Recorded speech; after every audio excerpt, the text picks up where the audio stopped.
नमस्कार दोस्तों, मैं सीए उमेश शर्मा आज डिस्कस करने वाला हूँ एक रीसेंट इंटरनल सर्कुलर जो महाराष्ट्र स्टेट जीएसटी डिपार्टमेंट ने इशू किया है। और ये हम फटाफट पूरी पढ़ाई करेंगे क्योंकि ये बहुत वेलकम, बहुत काम का है और बहुत प्रोग्रेसिव इंटरनल सर्कुलर है। तो क्या है इसकी खासियत, इस सर्कुलर की देखते हैं।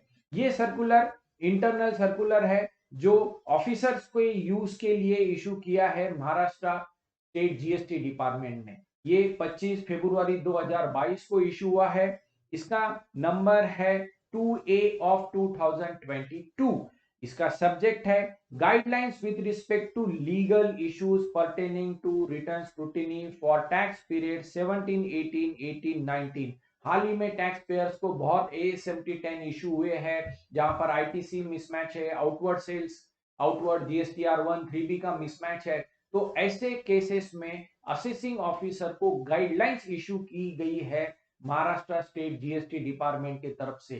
तो ये एक बहुत ही इंपॉर्टेंट रेफरेंस मटेरियल हो सकता है असेसमेंट में, चाहे महाराष्ट्र स्टेट हो और बाकी स्टेट्स में भी इसका यूज होना चाहिए। और ये सीजीएसटी के अंदर भी इसका आगे यूज होना चाहिए, उन डिपार्टमेंट्स को भी इसको इशू करना चाहिए। बट महाराष्ट्र में जो जो स्टेट डिपार्टमेंट के असेसमेंट चल रही है, वहां पर स्क्रूटिनी जो चल रही है, वहां पर इसका निश्चित ही फायदा होगा।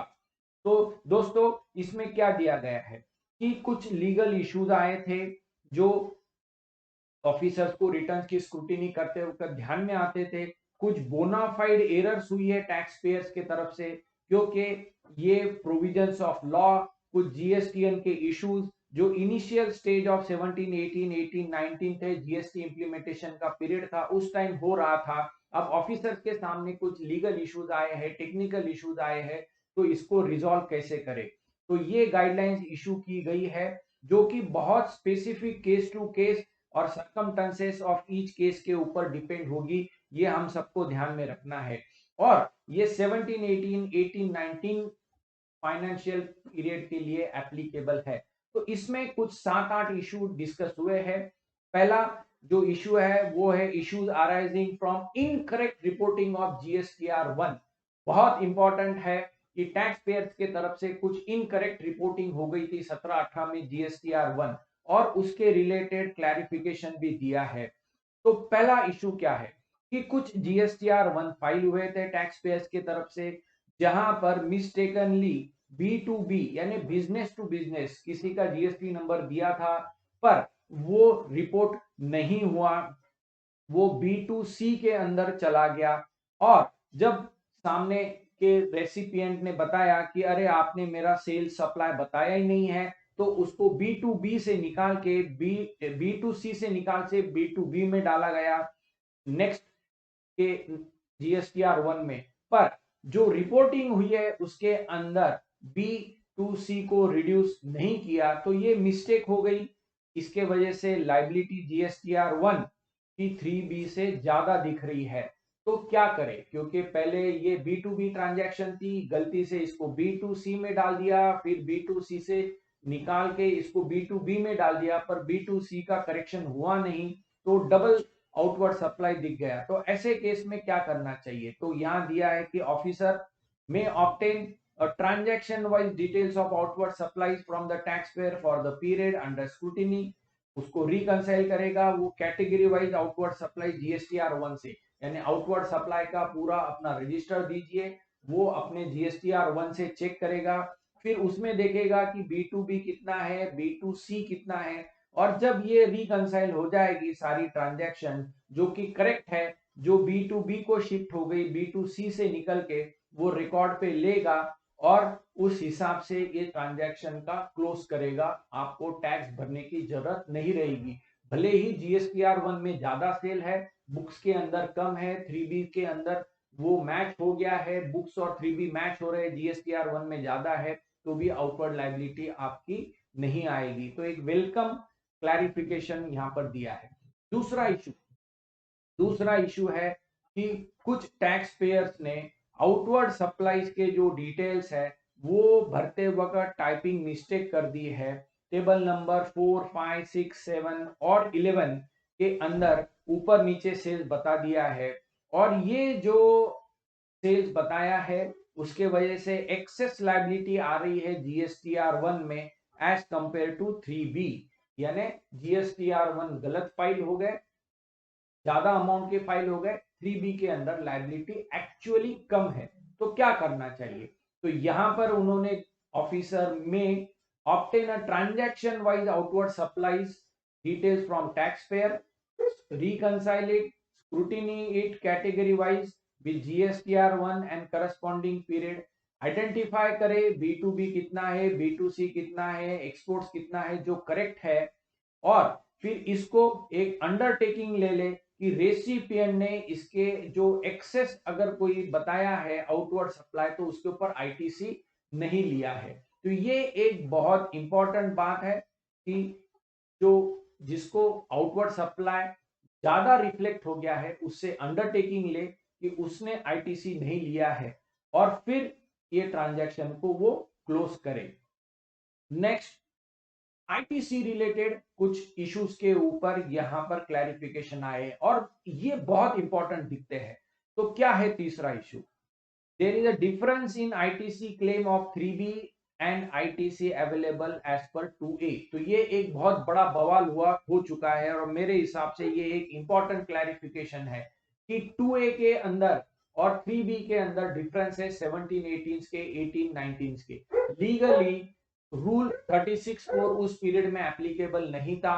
16(2) अभी आया है 1 जनवरी 2022 से, पर AS-MT 10 इश्यू हो चुके हैं। फिर भी इसके ऊपर क्या क्लैरिफिकेशन है ये अपन देखते हैं। तो पहली केस स्टडी ऐसा है कि सप्लायर ने रिपोर्ट किया है B2B सप्लाईज एज B2C, यानी B2B था वो B2C में डाल दिया है, इसके वजह से हमारे 2B में 2A में नहीं दिख रहा है रेसिपिएंट के। तो ये अमेंड भी नहीं कर पा रहा है क्योंकि पीरियड चला गया है, सप्लायर का GSTR1 फाइलिंग का पीरियड भी चला गया। अब ये ट्रांजैक्शन रेसिपिएंट के 2A में नहीं दिखते, और उनको नोटिस सर्व हो गई है कि आपको आईटीसी नहीं मिलेगा कि 2A में नहीं दिख रहा है। फिर दूसरी और एक केस यहां पर आई है, उसका भी जवाब, ऊपर वाली केस का और इस केस का भी जवाब एक ही है। तो हम सारे पहले केसेस पढ़ लेते हैं। फिर कुछ सप्लायर्स ने रिपोर्ट कर दिया है B2B again GST number of another tax payer instead of actual, यानी कोई पेरेंट कंपनी थी, कोई होल्डिंग कंपनी थी, तो गलत जीएसटी नंबर पे रिपोर्ट हो गया है वो ट्रांजैक्शन। कुछ supplier have miss reporting B2B transaction in GSTR1, कुछ सप्लायर वो ट्रांजैक्शन बता ही नहीं पाए, उन्होंने B2C में डाल दिया। फिर कोई ट्रांजैक्शन जो थी, supplier has reported B2B transaction as a taxable under forward charge in 4B of his GSTR1 instead of 4A, यानी यहां पर आरसीएम की लायबिलिटी आ गई। फॉरवर्ड चार्ज के अंदर बताना चाहिए था तो उन्होंने tax to be paid under RCM आ गया, यानी सप्लायर ने उसके ऊपर टैक्स पे कर दिया है, पर वो आरसीएम की लायबिलिटी बताने से रेसिपिएंट के ऊपर आ गई है। तो ऐसे कुछ सिनारियो है, और यहाँ पर सेक्शन 16 के सारे कंडीशंस मेट हो रहे हैं, मतलब डिलीवरी है, गुड्स मिल गए हैं, 3B करेक्टली फाइल है, टैक्स गवर्नमेंट को जमा हो गया है। फिर ऐसे केस में कैसे डील करें? तो ये एक बहुत इंपॉर्टेंट क्लैरिफिकेशन है जो हम सबको यहाँ पर फायदेमंद हो सकता है। तो ऐसे केसेस में क्या करेंगे? तो ऑफिसर में in case to case basis जो भी आईटीसी का डिफरेंस आ रहा है, सीजीएसटी, एचजीएसटी, आईजीएसटी का, अगर पर सप्लायर 2.5 लाख के ऊपर है तो पर सप्लायर, दिस इज पर supplier, ask the claimant to obtain a certificate from a chartered accountant। तो वो जो सप्लायर है वो चार्टर्ड अकाउंटेंट्स के सर्टिफिकेट ले ले कि ये जो आउटपुट ट्रांजैक्शंस है इसके ऊपर टैक्स बता दिया है और सेक्शन 16 का कंप्लायंस है। तो अब इसका कोई ड्राफ्ट दिया नहीं है, ये केस टू केस बेसिस पे अपने को देना पड़ेगा सीए से लेके कि ये ट्रांजैक्शन भले ही GSTR1 में नहीं आई है, 2A में नहीं दिख रही है, पर इसके ऊपर टैक्स पे कर दिया गया है। और जहां पर डिफरेंसेस 2.5 लाख के नीचे है वहां पर लेजर कंफर्मेशन मिल जाए सप्लायर से और क्लैरिफिकेशन मिल जाए कि उसने ये ट्रांजैक्शन 3B में बताई है, टैक्स भर दिया है, 2A में नहीं दिख रहा है रेसिपिएंट के, तो रेसिपिएंट के ऊपर जवाबदारी है कि वो सप्लायर से अंडरटेकिंग ले ले, सर्टिफिकेट ले ले, लेजर कंफर्मेशन ले ले, सीए का सर्टिफिकेट ले ले। 2.5 लाख के ऊपर है तो 2.5 लाख के नीचे है तो लेजर कंफर्मेशन ले ले। और डिफरेंस इन आईटीसी क्लेम में be allowed on this basis. तो दोस्तों ये एक बहुत इंपॉर्टेंट यहां पर इंस्ट्रक्शन है कि आईटीसी डिसअलाउ नहीं होगा। अगर 2A में ट्रांजैक्शन नहीं दिख रही है, बोनाफाइड ट्रांजैक्शन है, तो भी आप सीए सर्टिफिकेट ले लीजिए, लेजर कंफर्मेशन दे दीजिए, केस टू केस बेसिस पे आईटीसी डिसअलाउ नहीं होना चाहिए। तो ये आप ऑफिसर को बोल सकते हैं और बहुत इंपॉर्टेंट क्लैरिफिकेशन है ये। नेक्स्ट इंपॉर्टेंट है 4 नंबर का एक इशू, वो क्या है?